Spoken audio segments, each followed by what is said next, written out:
Colloquium. Today our speaker is going to be Victor Quito from Sao Carlos Institute of Physics in USP in Sao Carlos. So Victor got his PhD in 2016 and his advisor he's a friend of ICTP-SAIFR, Eduardo Miranda. Then he spent several years. He did two postdoctoral periods in US, the first one in Florida at the National High Magnetic Field Laboratory in Florida. And then he moved to Iowa for another postdoc in Iowa State University. And then finally in 2023, he joined USP Sao Carlos. He's an expert in condensed matter and in quantum materials. And indeed, today's talk is going to be probing strong correlations in quantum materials, recent developments from spectroscopy. Victor, the floor is yours. All right. Good afternoon, everyone. Let me start by thanking Dario for the invitation. It's great to be back here. So, in fact, the first colloquium that I gave in my career was at IFT in 2021, but it was virtual when I was in the US. So I'm very happy to be back here in person after 4 years. So the title of my talk is, as Dario mentioned, it has lots of words. And the first part of my talk, I'll be devoting to explain to you what these words mean. For example, I'm mentioning spectroscopy. Spectroscopy is a very broad field. So what do I mean by recent developments in the spectroscopy? And this also I will be mentioning what are quantum materials. So if you take solid-state physics 101, one of the things that you're going to learn is that all materials are, in a sense, quantum. So what do we actually call quantum materials? So this is going to be the first part. And then for the second part, I'll be showing a little bit of our recent work. And please interrupt me with questions anytime. I'll be very happy to answer them. All right, so back from using the title and back to the word spectroscopy. So if we go back in history and start to learn where this word was first used, we go back to the works of Isaac Newton, where he refers to the spectrum. So he writes this in 1672 as a note, and then in his book Optics in 1704.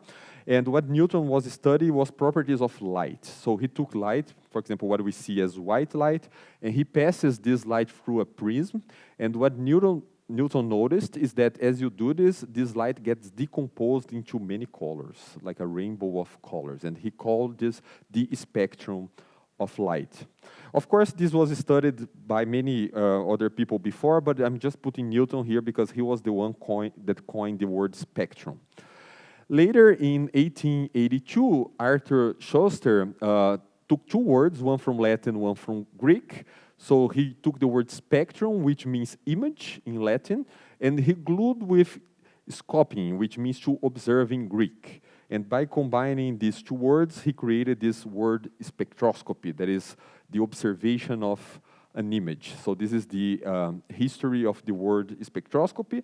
What it means in practice for this particular talk is not as much as learning new properties of light, of radiation, but using radiation or light to learn new properties of materials. And the way this is done in practice is represented schematically here. So we have some incoming radiation. You can think of this as electromagnetic waves, as a pulse of light. And this pulse passes through a sample and then it gets emitted. So this is the outgoing light. And by comparing what we have initially and what we have in the end, we can infer properties of the sample. So we don't want to know that much about properties of the radiation, but instead how radiation changes, and therefore we can learn things about internal degrees of freedom and about dynamics of this particular object. What exactly do we want to learn? We want to learn several things. We want to learn, for example, the chemical composition of this sample. What is this sample made of? What are the atoms that are making this particular sample? How are these atoms organized? What is the internal structure? What are the dynamics of these degrees of freedom? What exactly is moving inside this sample? What are the quasi-particles? What are the particles that can move? And what are their dynamics? So for us, this is what we are going to mean by using spectroscopy to understand something about a sample. And the history of doing this goes back to the spectra of elements. So this is something that we learn in basic quantum mechanics. It's a very important development in early quantum mechanics. That is, again, this prism, the same setup that Newton used, but now we have a gas, and in this gas, we pass some current, and then we have, for example, hydrogen, and by passing this current, or by pumping energy to the system, these hydrogen atoms are going to get to excited levels, so the electrons are not going to be in the state of minimal energy, but instead they are going to states of higher energy, and then they go back to the low energy states by emitting radiation. So in this radiation goes through a prism, and what is remarkable here is that at least in the visible range, you just get some specific lines. And with the development of quantum mechanics, we can understand what these lines actually are. So we have this famous picture from elementary quantum mechanics course, in which we have this series for different, with different names of different scientists that actually studied these transitions. So they are associated with this quantum number n for the hydrogen atom that is found by solving Schrödinger's equation. And what I'm showing here actually corresponds to the Balmer series. The Balmer series is a series of lines that end with n equals to 2. And I'm showing here this one because these are the lines that are in the visible range. So if we do just the algebra for the hydrogen atom using the ground state energy or the energy of the levels, you discover that these lines here, these transitions, are in the visible range. I'm putting here from 4,000 angstrom to 7,000 angstrom, and these are the lines that are these white lines that are missing here. So it provides unique fingerprints of chemical elements. If you don't know what the chemical element is, by looking at these lines that come from this spectroscopy, you can actually learn the elements. So this, of course, is very important. I took this image from the NASA website. They have tabled the absorption and emission spectra of different elements. You can understand new objects by looking at how they emit light, and by comparing with this table here, you can infer what is the chemical composition. The hydrogen is here, it's the simplest one, but you can have the other ones, the sodium, the nitrogen, the oxygen, and so on and so forth. So in a sense, this is the simplest case you can think in terms of spectroscopy. You start with some elements, and then you discover what are the emission lines of this element using quantum mechanics. The point of this talk is not as much as learning what elements can give us, but instead we want to know what we can learn from the spectroscopy of this so-called quantum materials. So we're going beyond this case of gases, let's say, or simple solid, to quantum materials. And now it brings the question of what do I mean by quantum materials? This was the second question of my title.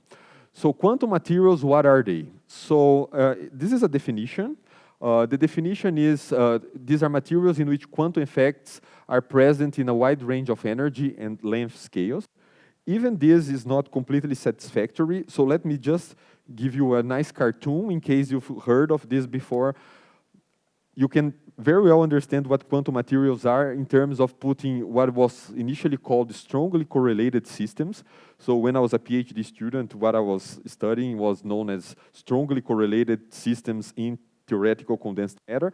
Now they are called quantum materials as part of this big umbrella that also includes these so-called topological systems. These are systems that are not necessarily strongly correlated, strongly interacting, but they are also here. So what do they have in common? To understand these systems, and there are editorials being written about what these quantum materials actually are, and the discussion at some point almost philosophical if we should be calling them quantum materials or not. These chemical reviews, for example, mention that quantum materials are the ones that go above this definition of low-level quantum mechanics, in a sense. That is, the quantum effects are present in an extremely novel and non-trivial way. So some examples here include the topology and geometry of wave functions. And these are basically systems that are here that are called these topological systems. Also systems in which electrons cannot be treated independently. So it's not treating electrons independently is not a good approximation. We need to take into account the Coulomb interactions. So this is more in this region. And this leads to collective behavior that is often beyond the Fermi-Dirac statistics. So even if we start with a let's say, a collection of electrons, they interact, you can have emergent quasi-particles that are not necessarily fermions. They can be more than, or they can have other statistics. And also these guys include the collective quantum behavior of matter. So in other words, when you take solid state physics and you learn about simple band structures, what you need is single particle quantum mechanics plus the Pauli exclusion principle. This would be what is known nowadays as low-level quantum mechanics of materials. But if you go beyond that, treating either non-trivial effects of Barry phases in wave functions or strong correlations between electrons or collective modes, this is what in the field of called quantum materials. So this is a rebranding of what was known as strongly correlated systems and topological systems, okay? Just to give you an example, some examples in this big collection of quantum materials, we have some famous systems here that are under this umbrella, the superconductors. They have a long history, for sure require the tools of quantum materials to study, quantum Hall systems that we know since the 80s, topological insulators, semi-metals, quantum critical system, quantum spin liquids, and spin ices. I will be talking about quantum spin liquids a bit later in more detail. It's not my goal here today to explain to you all these systems. This is a gigantic field of research. But just to show you some small examples and some nice figures, I would say the hottest quantum material nowadays is twisted bilayer graphene. Maybe not as much as not only twisted bilayer graphene, but these twisted materials in which you have like 2D planes, like here for graphene, we have carbons. These carbons form a honeycomb lattice. So you take two honeycomb lattices, one on top of the other, and then you rotate one with respect to the other by a tiny angle. When you do this, you get very novel effects. So recall the graphene is made of carbon. Carbon are, if you go to the periodic table, you see the carbon is made of S electrons and P electrons. These are not often the most interacting electrons. But turns out then when you take these two sheets of graphene and you rotate one with respect to the other, you suppress the kinetic energy and you enhance the Coulomb repulsion. And then you can get a bunch of novel phases inside here. So these twisted structures are certainly the hottest materials that are currently being studied. They reproduce very famous diagrams with much less effort than before. Also, two other examples that I'm showing here, these so-called quantum spin Hall insulators. This is also another quantum material that we have been studying over the last 20 years, in which you take an insulator. It could be the vacuum, it could be any trivial insulator, and then you put you glue it together, or you put a sample that has a quantum Hall state inside. A quantum Hall state inside is a state that is a topological state, in which you can have currents, spin currents flowing around without dissipation. This is a very surprising novel result that has a lot to do with the topology of wave functions. This is something that comes from understanding not only the band structure of these materials, not only the energy levels of these materials, but also by looking at the wave functions and seeing how these wave functions behave. And finally, a third type is these so-called vial semimetals.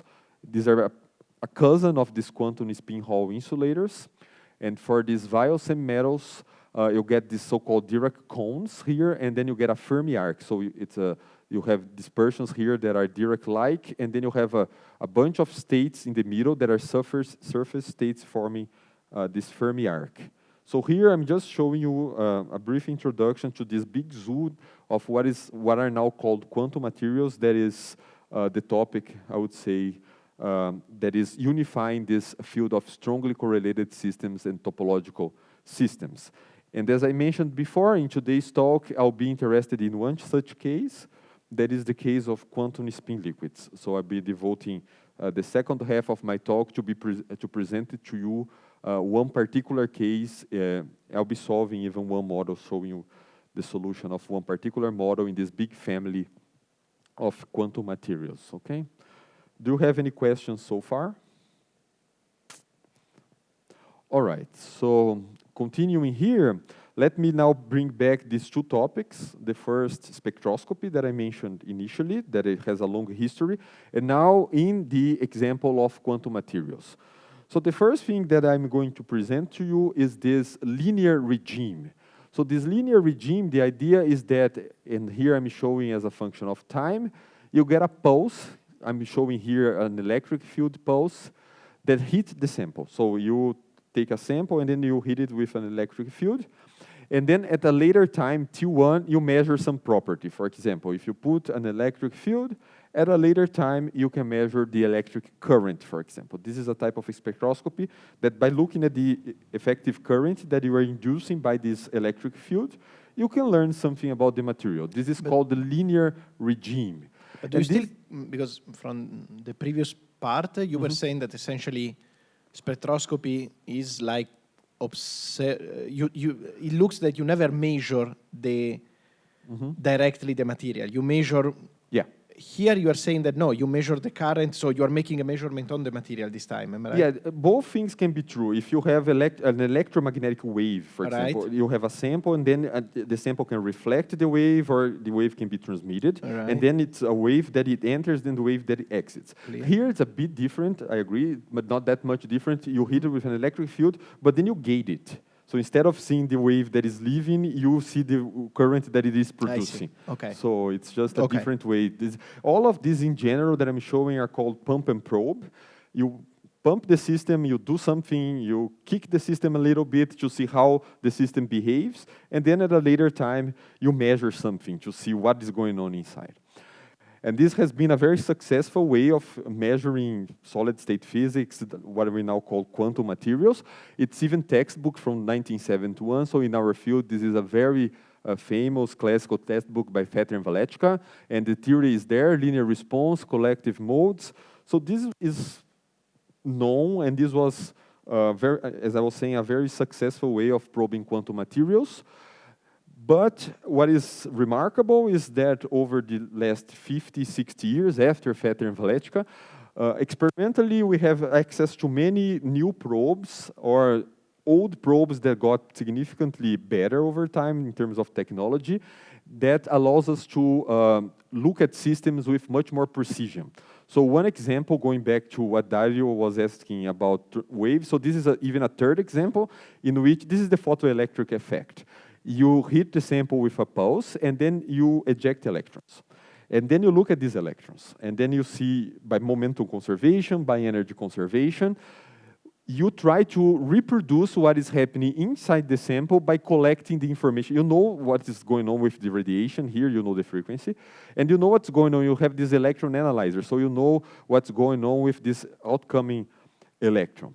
And by doing the conservation of momentum, the conservation of energy, you can basically reproduce the band structure of this material. And this, as I was saying, over the last 10, 15 years, or even more, 20 years, has been a way of looking definitely at low-dimensional systems, like two-dimensional systems. You can see very well the surface here because this electromagnetic wave doesn't penetrate that much, and the electrons that are going to be ejected are mostly bound to the surface, but you can reconstruct nice band structures like this one. This is an experimental result. And you can see this cone is a direct cone, basically, that you see here. And with a direct point in the middle, looks basically something like this. And this is part of this family that I was showing you before of the semi-metals, which have these Dirac-like dispersions and topological edge states. Okay, these are some surface states of this sample that are topological, and this particular material, bismuth-2 selenium-3, was one of the first materials in this family to show this topological effect. And again, how do you see these things? You see it by doing spectroscopy. So spectroscopy has always been and will continue to be a fantastic way of probing the bulk and the surface energy bands. And in this particular recent case, it was a way of showing these topological phases of matter that we couldn't otherwise know. And again, this has a lot to do with developments from experiment, calculating these band structures. The identification of this as a topological system was not trivial identification. These systems were known for decades, but the theory behind the existence of these states and the fact that they are topological has been done over the past 20, 30 years, okay? So again, the first evidence of a 3D topological insulator. So it's a three-dimensional, it's a bulk system, and in this bismuth-2 selenium-3, okay? The fingerprints are to have this cone-like dispersion and a bunch of surface states here that are associated with this non-trivial topological character. So this is one of the most famous examples in this family of quantum materials of something that got recently revealed by spectroscopy once again. But the point of this colloquium is to show you that not everything can be known by looking at linear spectroscopy. There are some features that are hidden. So we need to go beyond what is traditionally done in terms of spectroscopy. So now, after showing you many of the successes of this technique, I'm going to show you some of the limitations. And the limitation I will show you with a simple example. This is due to Mukamel. If you look at this emission frequency, so this is in the terahertz regime.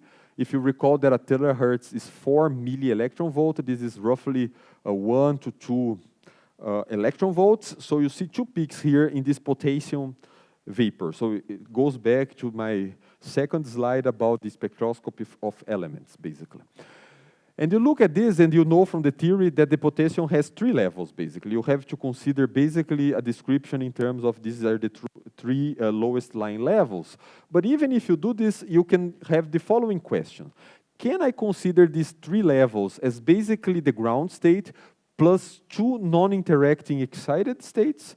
Or should I take into account the interactions between these excited states as shown in the second picture here? So in other words, you have 3 levels. You can think of them as 2 disjoint 2-level systems, the ground state, the first excited state, the second excited state.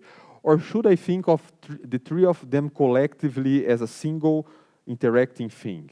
That is a question that you cannot know for sure by looking at this plot here. This plot here will only tell you these energy differences, but we want to know more about it. So the question is, are these guys independent? Are these interacting? Can I think of this as these 2 separate 2-level problems or not? And if we extrapolate this to many levels and bring back these strongly correlated systems, we can have a collection of excitations. So the first thing, let's say if we have an electronic system, we have a bunch of electrons, and we want to know if these electrons are interacting or not. So this is the generalization of this to this higher to systems with more electronic degrees of freedom. Yes? Mm-hmm.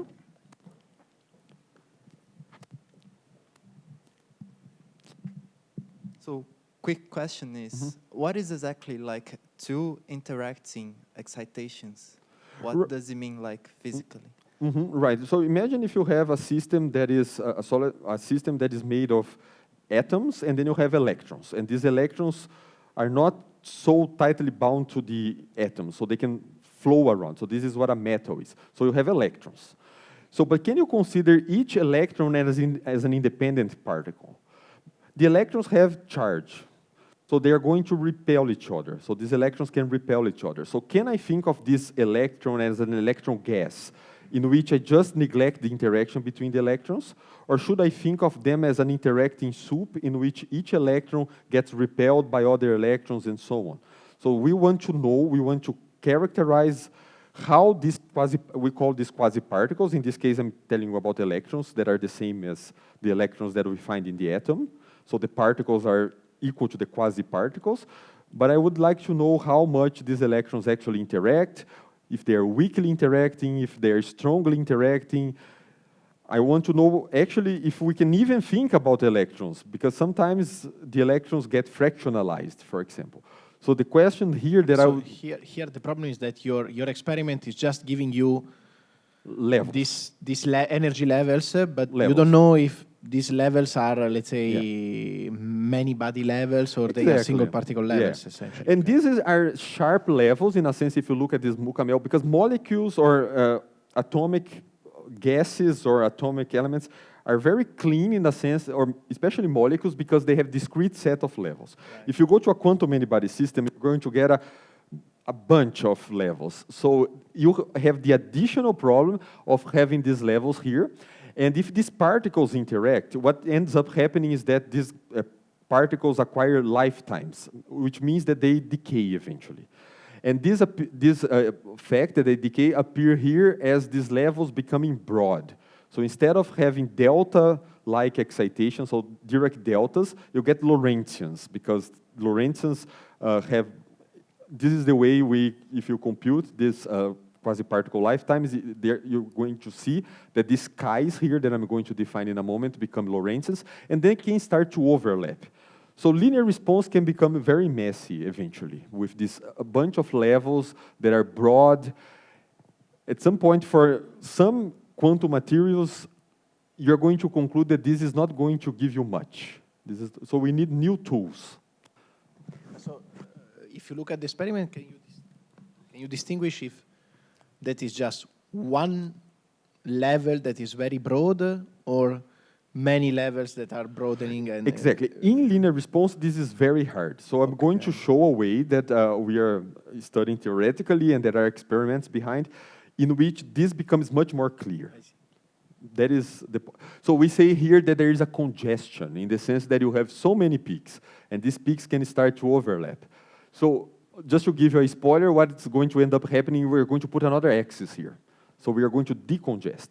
So that is basically the idea, okay? All right, so now we are going to multidimensional spectroscopy. This is precisely the way of solving some of these problems. So what is multidimensional spectroscopy? Again, we have our sample, but now we are going to irradiate a train of pulses. So instead of having just one pulse, looking at one pulse that enters, one pulse that exits, we are going to have a collection of pulses, a train. So here I'm showing two pulses. So we have a pulse that enters at time 0, and then another pulse that enters at time t1, and then we wait for what we call the measurement at time t1 plus t2. As I was mentioning before, this measurement can be a measurement of an electric current, it can be the measurement of radiation passing through the sample, and so on. So we put this dot. This again is pump and probe, but now we are pumping with two pulses. And just to show you a little bit of extra how we do these things in practice, I'm going to show an example with the magnetic susceptibility.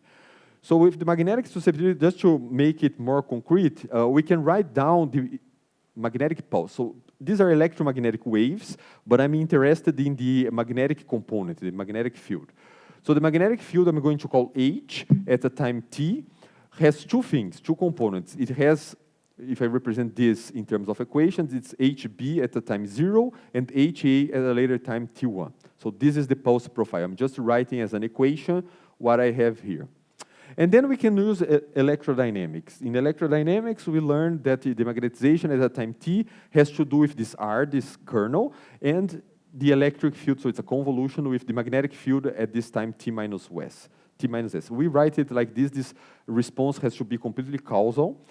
And the information about our sample will be coded in this function R. So this is typically how it is. You get magnetization because we apply the magnetic field, but the information of your quantum sample, of your quantum material, is here. This is in the linear regime. This would be linear regime. But we are going beyond this. So these are equations that we don't often write down, but you can have the so-called second-order response, in which you put two insertions here of this magnetic pulse.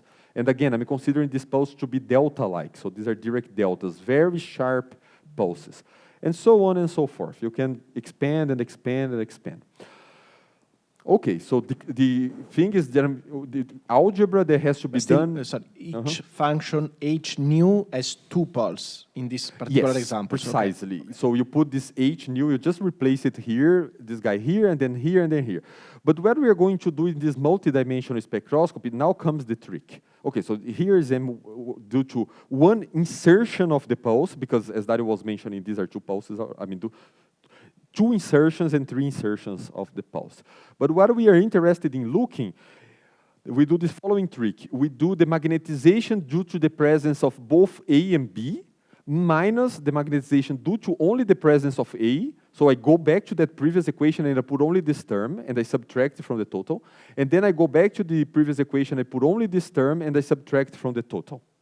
When I do this subtraction, I completely eliminate the effects of only having A and only having B, because I'm subtracting the contribution due to A and due to B. Linear and non-linear. If we go back here, I plug HB in all these equations, HA in all these equations, and I subtract these contributions. And therefore, I end up with something that looks like this.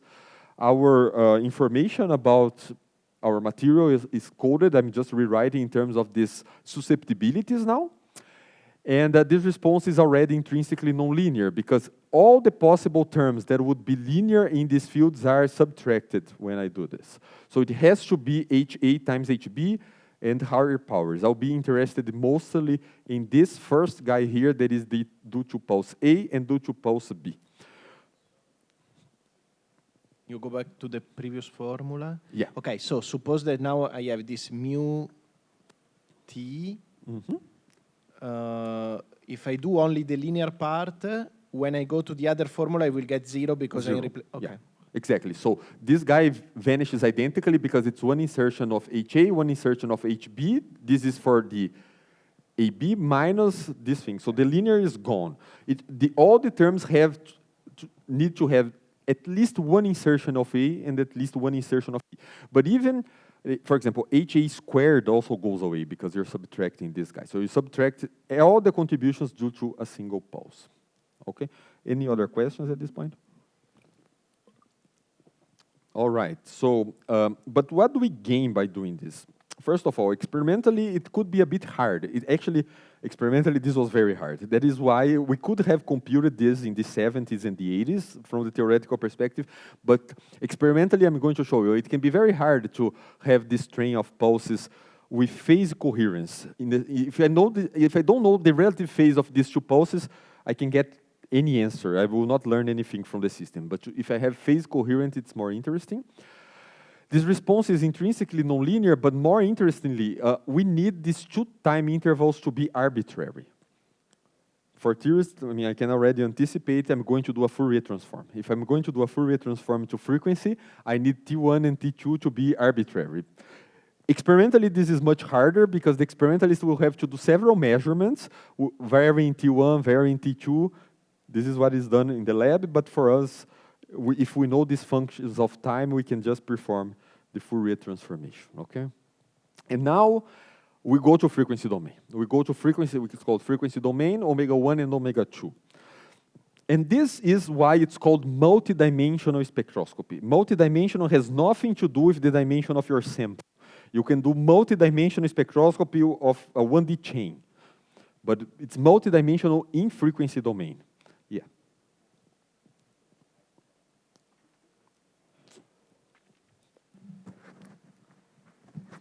So this is probably a question that's more experimentally relevant, but why don't experimentalists just illuminate the sample with a pure sine wave, say just a single frequency of light constant? Because then you would directly get the frequency domain response, no?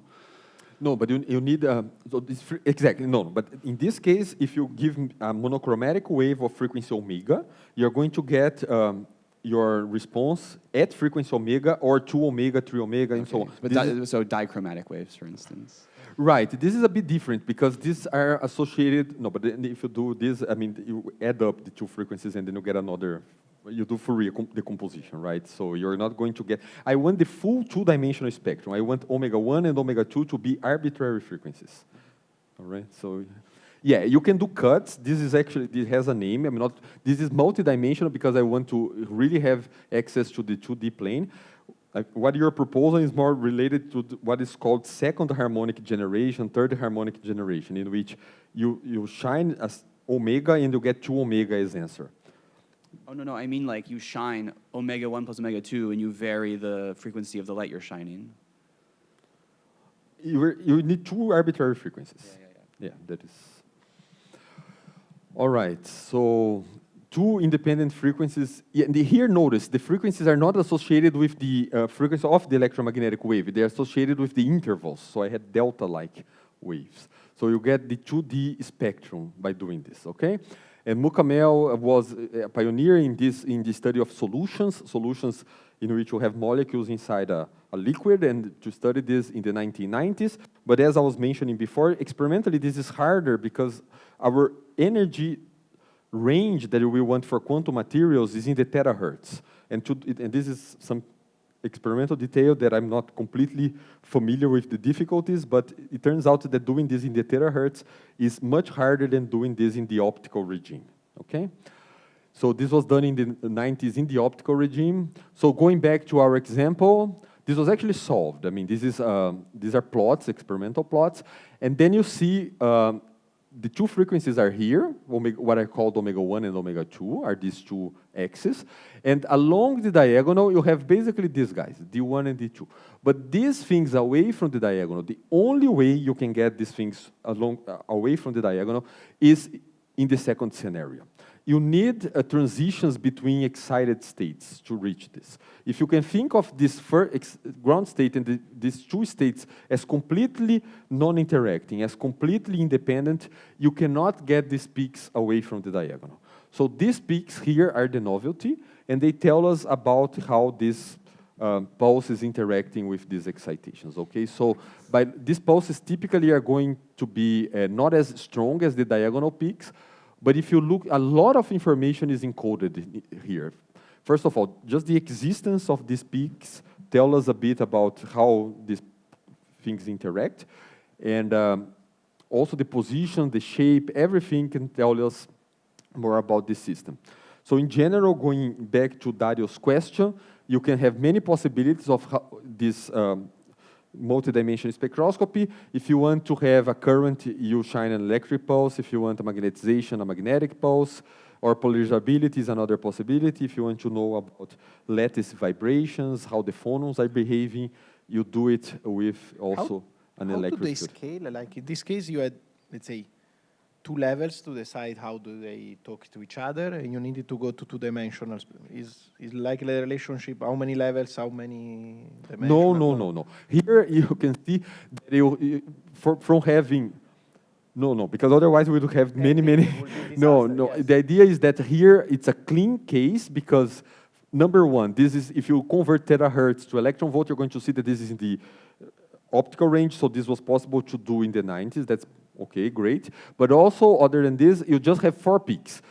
What is going to happen in many body systems is that instead of having these 4 peaks, you're going to have the full, I'm going to show you this next, you're going to have the full dispersion along this diagonal, for example. So, but you're still going to decongest because now you can have another. So let's say two-dimensional spectroscopy already does everything that you need. You don't need to go to three-dimensional and so on. Yeah, this is a tricky question because it turns out that typically this first, with 2 frequencies, by symmetry reasons, this typically vanishes. So you can show, I'm going to show you in a moment how to calculate these things, but from symmetry, it's identically 0. So typically, we have to go one more. So, but not more than this. But this depends on the system. You have the case that I know about fractons, for example. In fractons, to see these fractionalized particles, you have to go to very, very high orders because you need lots of interactions with external sources to actually excite these guys. But it has more to do with the quasi-particles and the excitations than with the number of excitations, okay? Any questions, other questions?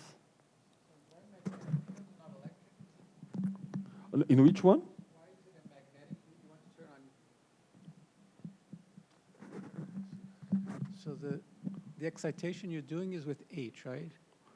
Yeah, it depends on what you want to see. Here in practice, for this one, you shine electromagnetic wave, so, and then you enter in resonance for the molecule, and then you go. This one is by transmission. You transmit an electromagnetic wave. Yeah, for this particular example, I'm just mentioning here that for materials in general, these are measurements that are associated with these fields here in general. Okay, but there are lots of other parameters. So you have the direction of the polarization. Oh, absolutely. Like you're ignoring. Yeah, absolutely. Yeah, we are going to go to details in a moment, but these susceptibilities are tensors. So, for example, here the electric field is a vector. This is a vector as well. It's connected by a tensor, so the polarization matters. There are many aspects of these quantities that actually matter for what we are trying to see. The only point I was trying to make here is that the electric field generates currents, the magnetization, and the electric field polarizability as well. Okay. All right, but I'm going in the direction of Nathan's question. Now we are going to how to calculate these things, just to give you a hint. So let's say that we want to know about a spin operator, for example. O is a spin operator, so we want to know about magnetization. So this is just if you want to do the theory, if you want to calculate something, and then again, this is a generalization of what we know from quantum many-body physics. It's there in Fetter and Valetica. You go to time domain. It's called Kubo formula. So what you need to calculate chi mu nu is the commutator of this object. So if O is the spin operator, you just commute the spin operator at 2 different times, and then you take the expectation value. So this is in this particular case here. And mu and nu are polarizations. So mu and nu, so depending on how you polarize for example, here the magnetic field has a polarization nu, and then magnetic field again, polarization mu, you find a particular component of this tensor. So this is a tensor that connects the field with the magnetization. If we go to higher order responses, what ends up happening is that you need to compute more and more and more commutators. So this can be a bit challenging, but not that much. So here we have 2 insertions. This is called the nested commutator. So we have the operator at 0, the operator at T1, the operator at T1 plus T2, and now we have susceptibility with more components than before. I should also tell you that these responses are completely causal. They have theta functions accompanying, which means that this first pulse is at 0, the other one is at a later time, and the other one it's even later time, and so on and so forth. It becomes a question of computing this. This is in the Heisenberg picture, so the operators are time dependent, and it becomes a question of computing more and more nested commutators, which can be a remarkable task. Often linear response is already non-trivial to calculate. These higher order responses can be even more challenging, okay? All right, so but this is what we have to face. In general, the tools to calculate this can vary. If you know the eigenstates, you can insert complete relations in the middle here. If you have a thermal ensemble, you take this expectation value in a, for example, canonical or canonical ensemble. If you are at 0 temperature, you take this expectation value to be in your ground state. The way to calculate this depends on the experiment that you're performing, how you are going to handle temperature, and so on, okay? My question is, why are quantum materials more responsive to this kind of nonlinear effects than ordinary materials? Why? No, I mean, they're not more, it's the same, except that these are the ones that are more interesting in the sense that we don't understand very well. So that's why we need new probes. But all materials are going to respond to this equally well. The thing is, in linear response for materials, for this, what is called low-level quantum mechanics materials that are these non-interacting systems, we already know what's going on. We have the electrons that are going to be good quasi-particles, and we have a complete description. The problem is when we don't have a complete description, and then we need more tools, basically. But there's nothing peculiar about quantum materials. You can very well compute this response to the Fermi gas, for example. Maybe in a non-quantum material, coming to your first example, you don't have to discriminate if the 2 levels are coming from the interactions or not. You already know that they are non-interacting, so in principle. Yeah, exactly. You know that they are non-interacting. Okay. This goes back to the band. It's a band structure problem. That is, you just have occupied states, the Pauli exclusion principle, the excitations are electron, they can be a bit more heavy, a bit less heavy, but... Are you saying you know what these chi's are for the simple systems? Can you predict what they are? I'm going to show you examples. So here you can put, for example, if you just have the electron gas, we can calculate this easily. So these are... Okay, that I didn't know. Okay. Yeah, you can compute this because basically, let's say here that this is the current operator. So this is a non-interacting system, This is the current operator in the Heisenberg picture, but since the Hamiltonian is non-interacting, we can compute this exactly. It's a quadratic problem, basically. We just compute this. The thing is, you're not going to gain much about this one. You're just going to gain confirmations of what you already calculated here. But yes, the basic idea is that these guys are easy in two scenarios. The first scenario, if the problem is quadratic, so you can just compute the time evolution explicitly, you are not going to have any problem. And the second is even if it's a interacting system, but for one reason or the other, you know the eigenstates. Because if you know the eigenstates, you can just insert the resolution of the identity here, and then you can compute this very, very easily. So these are the two possible. On the other hand, I would say if you know the eigenstates, there is no question to answer anymore. You know, you already solved your model, no? Theoretically, yes, but the example that I'll be showing in a minute for these quantum spin liquids, there is a class of quantum spin liquids for which you know the eigenstates, but it's very hard experimentally to know if you really have that state. Ah, so that is a confirmation if your experiment is described by the model that you already know. Exactly, Okay, because okay, there are two limits that we know. We know how to write down simple models that we can solve for quantum materials, and we have experiments in complicated systems, and we would like to know if one is a realization of the other. So when you have a simple system and you say you know the Hamiltonian, you also know exactly how it interacts with the light when it hits it? Because that's an interacting system. Yeah, no, for example, for an interacting or non-interacting system. So for simple, which you're calling non-interacting. Okay. But it has to interact with the photon, right? Exactly. So it's, for example, if you have electrons, it's minimal coupling, basically, for example. It's and you can see exactly how it relaxes after you excite it with the photon? Yes, yes. If it's non-interacting, you know. Yeah, this is, if you just, yeah, it's minimal coupling, you write down the A and so on. Yes, that's how. Okay. The idea is that you write down the A and so forth, and then you expand this, and in linear regime, you're going to see that there's a linear relation between the pulse that you are sending and the response of the system, for example. Yeah.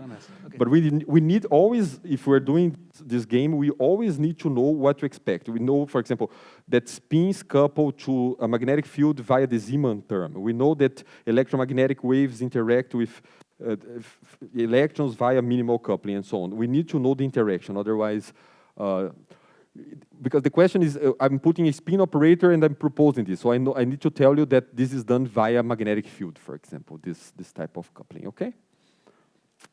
All right, so, but this is what one has to calculate, and just to motivate a bit more in terms of experiments in the terahertz regime, and end of the day, this is why we are doing this. We are doing this because it's possible. Keith Nelson's group measured this recently in the last 10 years in the terahertz regime. And just to go back to Dario's question, I'm not going to go through this spectrum that closely, but the idea is that you have the terahertz in, you have another field out, you measure the differences between these two fields like I showed you very, very previously in my talk, and then you can find this collection of peaks, but now you have some peaks, but you have also dispersions here.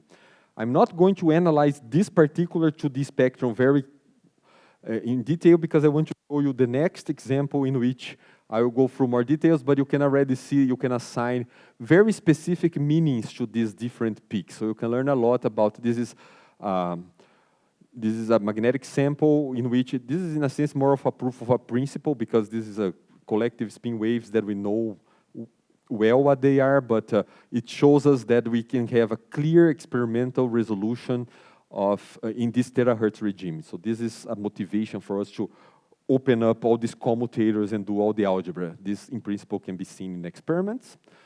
From the theoretical perspective, when we have something new, I mean, this field, we always go to the transverse field Ising model to see if we, because this is a model we can solve, it already produces interesting results, and this was done by Armitage and One. Armitage also does experiments in this terahertz regime, so they calculate everything here in terms, you can show, I'm not going to show this solution here, that this model can be written down in terms of free particles, but these are free spinons that can be written down in terms of these Pauli matrices.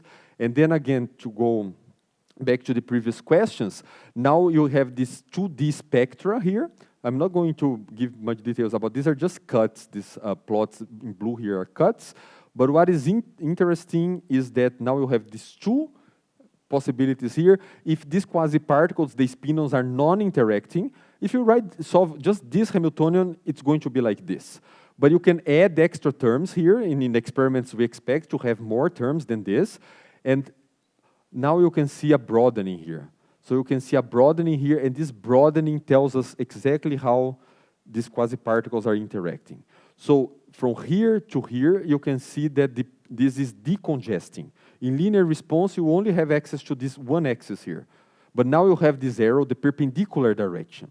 This perpendicular direction, if you go along this perpendicular direction, you can see the broadening due to interactions. This is something that becomes very clear, and the reason is because you have a 2D plane now.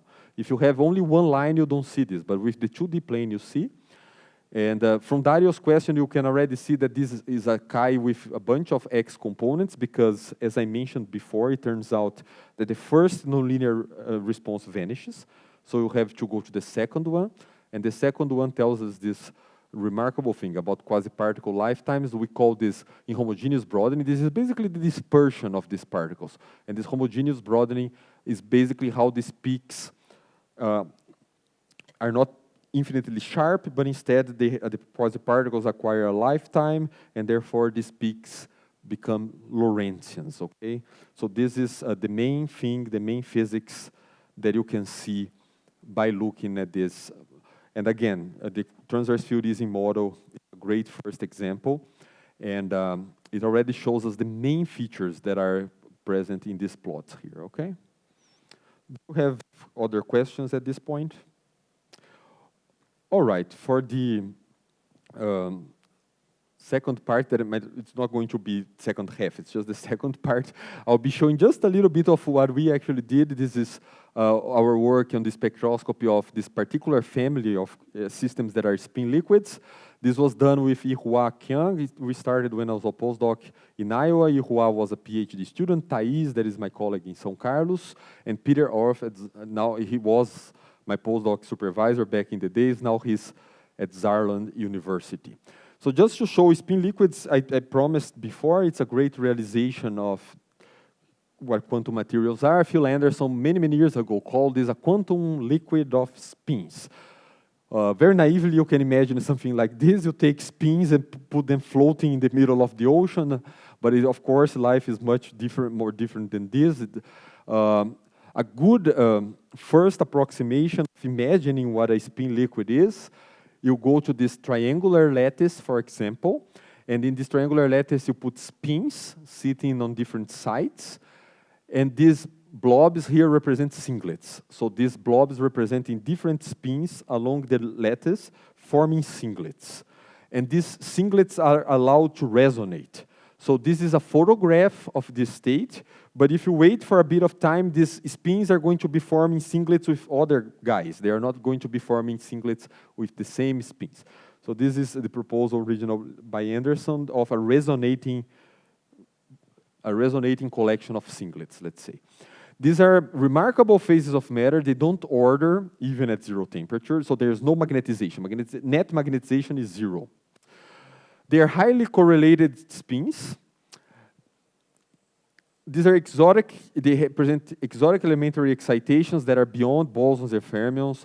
They are also beyond this Landau symmetry classification of phases of matter, and they are highly entangled. So they can be, spin liquids would be a possibility of having states in which it's hard to decoherence just because they are the soup of spins is so highly entangled that if you perturb it locally, it survives. It's not going to be destroyed. So this is in this class of quantum materials. And just to show briefly, I was mentioning this before because it's great that we have this, but we need models that we can actually solve. And a model that we can actually solve is this so-called Kitaev model on the honeycomb lattice. This is a highly artificial model, but it has been very successful it's one of the most important models for spin liquids in the last 20, 30 years because Kitaev proposed this model and solved it. So the way to solve it is by looking at this honeycomb lattice, and then you paint in this honeycomb lattice each bond with different color. Not different color. You label them as X, Y, and Z. even though it's two-dimensional. We'll call this X bond, Y bond, and Z bond. So the X bond you're going to paint in black, the Y bond you're going to paint in blue, and the Z bond you're going to paint in red. And you can show that this Y structure, you can repeat it over and over again, and this completes the lattice. So you're going to have only this, for X bond, for example, you only have this term, XX. For the Z bond, you only have this term, ZZ. For the Y bond, you only have this bond, this guy, YY. So it's a highly artificial model with a great advantage that we can exactly solve it. Kitaev actually proposed this model and gave us the solution. So it was a remarkable thing to see a spin liquid model being solved exactly. Before this, this was not possible. We would have numerical ways or approximate ways, but Kitaev gave us, even though not the simplest model to realize in a quantum system in a lab, but a model that we can theoretically solve. How much time do I have, Dario? Just roughly. Okay, I think 10 more minutes or something. All right. Okay, so just to give you a hint of how to solve these problems, again, so we have the X bond that is, when a bond is black, it's only this term in the Hamiltonian. When a bond is red, it's only this term. When a bond is blue, it's only this term, okay? You can show, this is not so complicated to show, that these fluxes, so the flux around a honeycomb is a conserved quantity. So fluxes of different honeycombs commute one with the other, and all of them commute with the Hamiltonian. So you have a gigantic number of constants of motion by doing this. And these are Z2 fluxes because you show this is a Hermitian operator, and if we square it, you get the identity. So this acquires two values. The two possible eigenvalues are 1 and -1. It's exactly solvable in terms of fluxes and Majoranas. So the way you think about this, you think that each vertex here has inside it 4 Majorana fermions that I'm painting with 4 different colors, red, blue, black, and purple. So these are the 4 colors. There is a complication here. When you're doing this, you enlarge the Hilbert space. So with 4 Majorana fermions, you can form 2 complex fermions. With 2 complex fermions, you can have 4 states. But we had a spin half on each side. So instead of 2 states of a spin half, we have now 4 states. So we're enlarging the Hilbert space. We have to be careful about which quantities are gauge invariant, which quantities are not, and which quantities come simply from enlarging this space. But it is still remarkable that you can write down the spin operators in terms of these Majorana fermions. This this red, the black, and the blue are called flux fermions, Majorana fermions, and this purple one is called a matter fermion. So this purple one is going to hop around in the presence of this static gauge flux. Okay? Can I phrase what you said by, for instance, the Ising, I think the transverse Ising can be solved by Jordan-Wigner. Can I say that typically in 2D you don't have the Jordan-Wigner, but this is a special case because you have a sort of 2D Jordan-Wigner that allow you then to... This is, I would not... You have... I'm not sure if I would call this a Jordan-Wigner that simply because... okay, first of all, if you try to generalize the Jordan-Wigner to 2D, you have these strings that are very complicated. Here, you don't have strings. I would call this more like an ansatz in which you are taking a spin half, you are fractionalizing it into 4 Majoranas, you're doubling the Hilbert space. But the remarkable feature is that this Hamiltonian is such that these Majoranas are non-interacting and free to move around. So you're deconfining these guys, basically. You can always do this trick. And in fact, for the models that we cannot solve exactly, we often start with a trick like this, but then you get these guys strongly interacting, so they can form bound states, basically. 2 Majoranas in a bound state is a complex fermion, so it's not particularly interesting.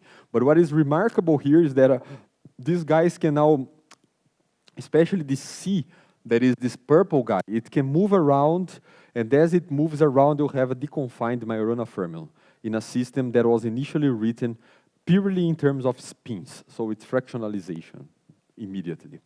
And this is the effective Hamiltonian, so as I was telling you, these Majorana fermions that are represented here by the purple dot, they can move around. in the presence of these other Majoranas here, but these other Majoranas are kind of float. These Majoranas give a background in which this purple Majorana is going to move around. It's just they give the flux configuration. You can think of electromagnetic fluxes or Z2 fluxes, that is the Z2 version of an electromagnetic flux in each honeycomb. And therefore, you end up with a Hamiltonian that is like this. You combine these Majoranas. Just to solve the model, you combine them into complex fermions. It's a quadratic problem. It is solved. Even though you have this gauge structure behind it, you have to be careful. But this strongly interacting spin Hamiltonian became a quadratic in this fermionic language. Yes, exactly. So there is a theorem by Lieb showing that this applies to this particular case, saying that the ground state is flux-free.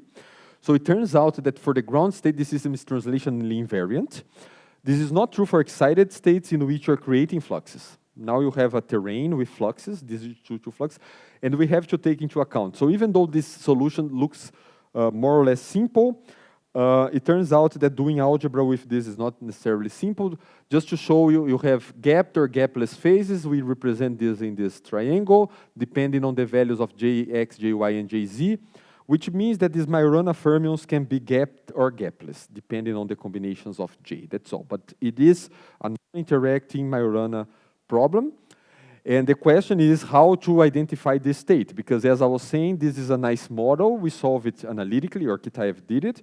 But how do we know that this model exists in a particular material? How do we know that this exists in nature? First of all, a model like this, it's very hard to believe it's going to exist precisely like this. There are going to be perturbations, okay? So theoretically, we can also include perturbations. It's not so simple, but it can be done.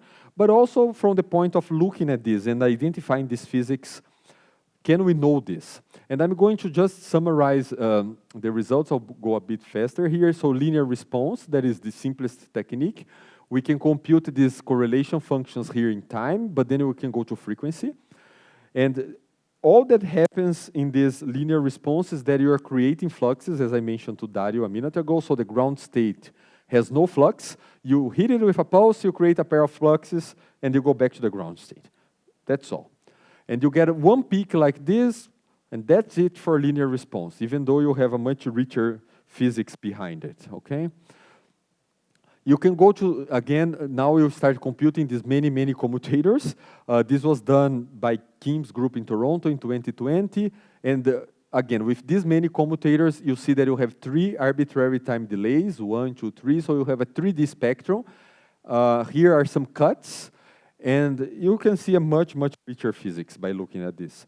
You can see the flux gaps that I mentioned to you, the Z2 gauge fluxes. You can have some of them changing value to 2 fluxes, 4 fluxes. They are going to appear here along these regions close to the axis. And also you can have the dispersion of Majorana fermions. Now you see the dispersion of these matter fermions along these diagonals and anti-diagonals. You can clearly see by just comparing the 2 slides that the amount of information that you get by doing this is significantly larger than the amount of information that you get in linear response. So you have the flux gaps, you have the matter Majorana fermions. These are the purple dots that I showed you in the previous slides moving around. All of this information is encoded in this 2D spectrum, and this was very far from being encoded in the linear response. So this is significantly richer. Our work is actually, they just computed this guy, ZZ, this is the Z components of this magnetization. It turns out it's finite. I was mentioning in a previous question is typically the first nonlinear response vanishes. That's why you go to higher orders. But this model is so incredibly anisotropic that it's a valid question to ask, do we know that the lower order response would also vanish or not? And our results is actually that, contrary to common expectation, this model has a symmetry that is so low that you don't need that many commutators. You just need one more time interval. So tau 1, tau 2, 2 time intervals. This is the first nonlinear response. But you have to do this completely off-diagonal responses. So this is our results. The main point is that you can go to what we call third order response with 3 frequencies. That's significantly harder to measure than having just 2 frequencies. And it turns out that this is finite. I'm not going to go through all of this, but you can create pairs of fluxes and then measure them. And you get still an extremely rich spectrum.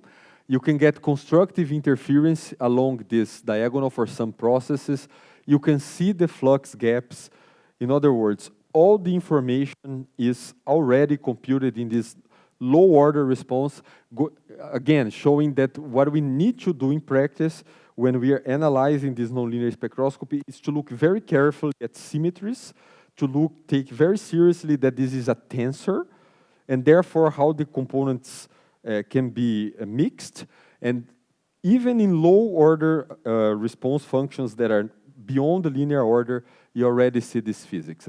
So this already shows the flux gaps and the constructive interference. And I'm not going to show all of this in details, but we can also, by looking at this wave function carefully, see that some of these peaks, I'm going to put all of them in these dots here, correspond to Majorana fermions that get trapped. So you have these Z2 gauge fluxes now, and you can trap Majorana fermions around it. And this generates this vast collection of peaks. And the way we characterize it is with a tool that is very common, for example, when you're studying disordered systems, that is via this inverse participation ratio. This quantity here tells you if a state is localized or delocalized. If a state is localized, it's going to have a high IPR.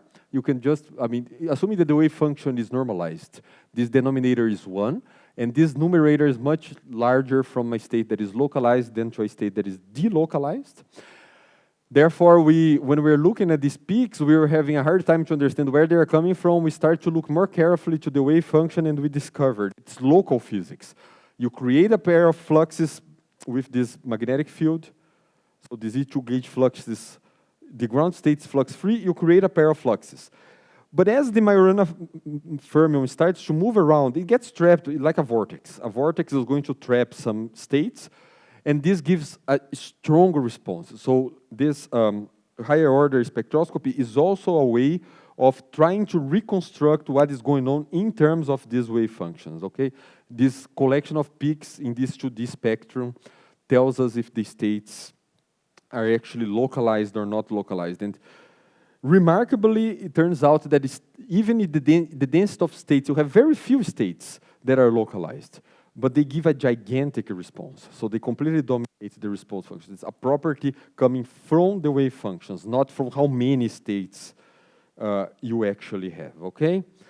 And with that, these are the main features. Let me go to my conclusions and outlook. I hope that I convinced you that this nonlinear spectroscopy is a novel development in the field of quantum materials, but as Nathan was mentioning, this can be computed for any, it's a nice exercise to compute it for simple band structures, for electron gases, and we do it in practice because we always want to compare with something that we know. So we do it for systems that we think we understand, and then we compare it with systems that we don't understand to see what is new. And our conclusion is that there are lots of new physics in this. You can probe lifetimes, you can probe couplings, you can probe wave functions that I showed you here. This is an indication of a wave function. You can probe fractionalization. I told you, this is a Majorana fermion that is moving around. A Majorana in a system that was made of spins. This is a fractional excitations. There are several questions that we're trying to address using this technique. What can it tell us about strongly disordered systems, like 1D disordered chains? How are the responses different? Because it's a place where you have many energy scales in a strongly disordered system. What can this thing tell us? And also, in general, about other strongly correlated systems, especially the ones in which we have phase diagrams. Sometimes we don't know the phase. We have a phase diagram and we have orders that we don't understand. But if we go to higher order responses, we have the hope and the idea that we can understand these phases significantly better. All right, with that, let me thank you for your attention, and I'm open to more questions. Thanks a lot. More questions? Okay, probably. Ah, no, yeah, we have. Yeah, thanks for a nice talk. My question is, what is so special about these materials that quantum effects persist as compared to ordinary materials? Oh, right. So let me tell you that, again, I try to be very precise just for us to know what this umbrella means of quantum materials. Of course, if you have a system, let me just be very precise. If you have a system that we understand well, and we understand some systems well since the 30s, 1930s, and 1940s, even the electron gas, of course you need quantum mechanics to describe that because it's the Pauli exclusion principle. Without that, you don't understand even the basics of a gas, an electron gas. A free gas, the Fermi gas. But what is special here? So the sources of something becoming special here, I would say, and this diagram more or less shows this, two possible sources. The one is that the systems interact strongly. For one reason or the other, the Coulomb interaction is not very well screened. The Fermi liquid theory, or the Landau theory for the Fermi liquid, is a case in which you have the electrons again, but for specific reasons, these electrons don't repel the other electrons so strongly. This has to do with what is the phase space in which they can actually repel. So these interactions are renormalized down, in a sense. So you can treat them as independent particles. So the Landau theory of the Fermi liquid, a beautiful theory, would be considered not a case of a quantum material anymore, because this is renormalized down. So these are cases of materials in which you cannot do this. The Coulomb interaction is going to stay there, and therefore it's not significantly smaller than the kinetic energy. So you have two energies that are competing, the kinetic energy, the Coulomb repulsions. This is what typically was put inside this umbrella, at least for the electrons. I can tell you for spins as well, if you have spins in this, what was known as strongly correlated materials. But now there is a new family here. There are systems in which you can think of band structures the same way as we learned from Ashcroft Mermin and other textbooks in solid-state physics books.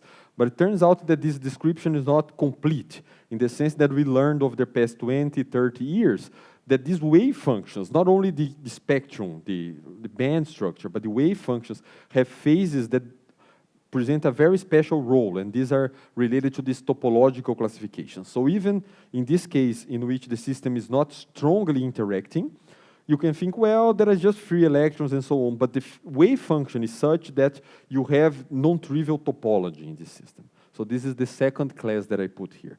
So these are basically, it's a definition. The definition of quantum materials is in a good approximation what I put inside these two boxes, but this is just a nomenclature to differentiate between these guys that are objects or materials that we are currently studying from the previous ones that we know well how to describe. So thanks for the presentation. It was very good. Thanks. So especially for someone that is not even close to this area. Okay. So I was going to think that suppose you do on a lab, or I don't know, you do that measurements of your response to these pulses, and you get the map you showed of the Fourier transformation of it. So if you see that, and you don't know what properties the material have, by looking at it, what can you discover about the material, like strong correlations and topological phases or whatever? So it's not going to be a one-to-one correspondence. You need to have some basic idea, and this is probably going to come from other measurements of what you have. Like this is a zeroth order approximation to what you have. For example, if you have a material, and in order to compare with this, I need to have some sense that this material, the degrees of freedom that are relevant for this material are the spin degrees of freedom and not charge, for example. So in a sense, I can write down a Hamiltonian only in terms of spin operators. This already assumes that I'm forgetting about the charge, which means this is a good approximation in systems in which the electrons cannot move around, basically. They only can, the spin of one electron can interact with the spin of the other electron without the charge moving around. There are other measurements that you can do to corroborate this fact, resistivity measures and so on. So you do a basic characterization.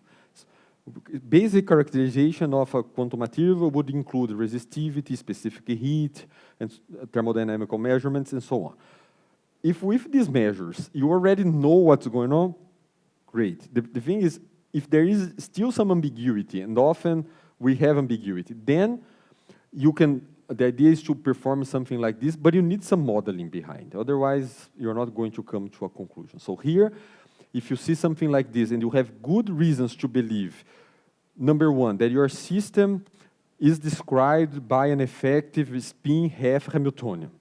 And number two, you have reasons to believe that this is extremely anisotropic, because this model that I showed you is extremely anisotropic. So if you remember, we have this X, Y, and Z directions, X, Y, and Z directions, that I'm just labeling X, Y, and Z. This is a 2D system again. These couplings can be, this guy only interacts with XX. This is only YY. This is only ZZ.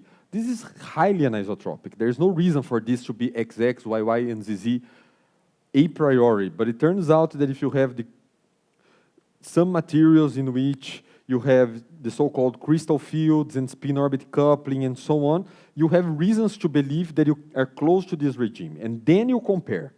But it's not like if I show you one spectrum, you're going to say, wow, this is a system, a spin, and so on and so forth. This is more like a collection of evidences that you need to have, okay? And again, a basic characterization of any quantum material will first involve linear regime, linear measurements, and thermodynamic measurements like specific heat, and so on. I mean, and other resistivity, specific heat, and so on. These are the basic measures that are always the starting point, because if you understand everything already, it's the end of the game. But then you start modeling, and then you do this and compare. Thanks.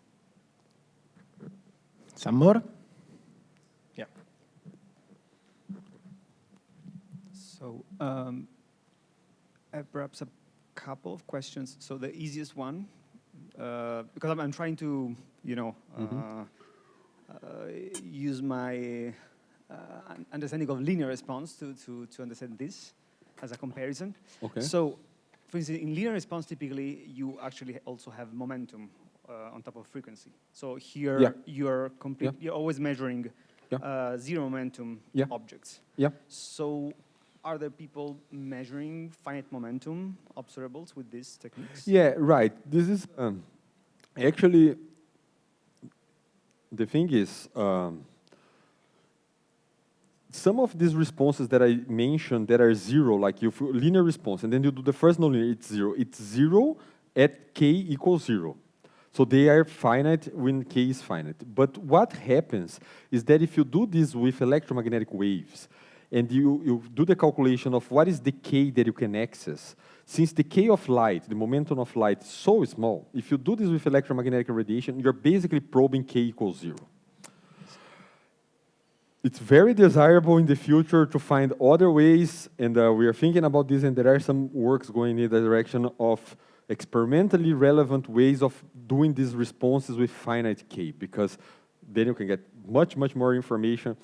And these first commutators here that I presented, that I mentioned, actually for the model that we calculated, this commutator doesn't vanish because the model is highly anisotropic.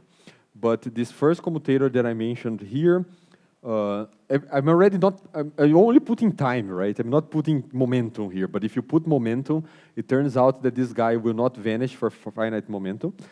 But experimentally, this is at this point not so relevant because momentum, momentum transferred by light is so tiny that you're very close to what we call the gamma point, to zero momentum. Okay, okay. The second question is, well, let's say, essentially here you, at least to me, you gave a very unfamiliar way of measuring the response in frequency, in the sense that you are Fourier transforming the time delay. Yeah.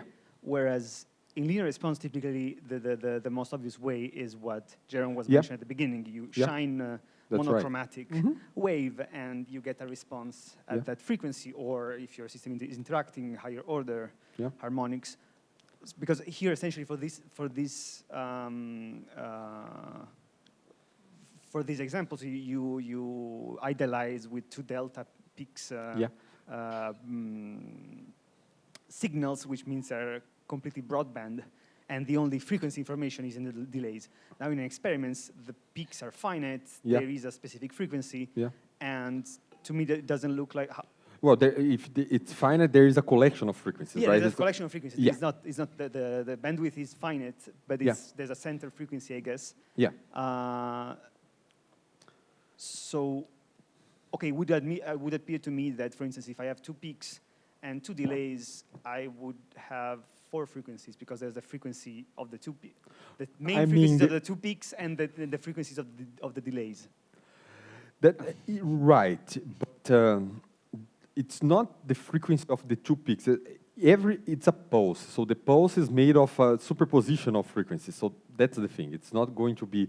It's not a sine wave. The sine wave, then you keep, and also this is, by construction, it should just be a kick to the system. So it is in a different regime, I completely agree. But just notice that even if you make it a bit broad, it's still a collection of frequencies. So experimentally, this is actually what is done. It's a pulse. And the equation, at the end of the day, that is telling us what to do is this one. If you go here and you Fourier transform and you put a wave there, here, that is a monochromatic wave, let's say, then you get frequency to frequency correspond. If you open, I even gave credit here to Fetter and Valechka. This is what Fetter and Valechka would do, right? I mean, you write down this guy, you say this guy is monochromatic, and then you put it here, suppose this guy here, and then you conclude that this guy is also omega. M of omega is R of omega, H of omega. This is exactly this. Yes, this is in a very different regime, in fact. That's why I put this equation here, just to show a little bit of derivation, so you can believe me that if you put 2 delta-like pulses, or 2 pulses that are more or less sharp, they can be a Gaussian or something like this, a big collection of frequencies that you can approximate by this. By performing these integrals, you're going to get some function of time. So this is very different. And then you Fourier transform with respect to this interval. So yes, everything that you said is completely correct. But let's say, so when looking at the 2-dimensional plots, I should have in mind essentially the bandwidth of the 2 pulses. Yeah. Is, let's say, bigger than. Yeah. Than exactly. the bandwidth of the time resolution. Okay, that's true. So they're always broadband, essentially. That's right. I mean, that's why we're approximating by here even a delta function in our calculations. That's true. That's clear. Thank you. Yeah, and I think in the experiments here, I hope they show it very. It's a very instantaneous thing. You see, like the pulse is just there. Okay. Some more? Okay. Probably we can thank Victor again. Thanks.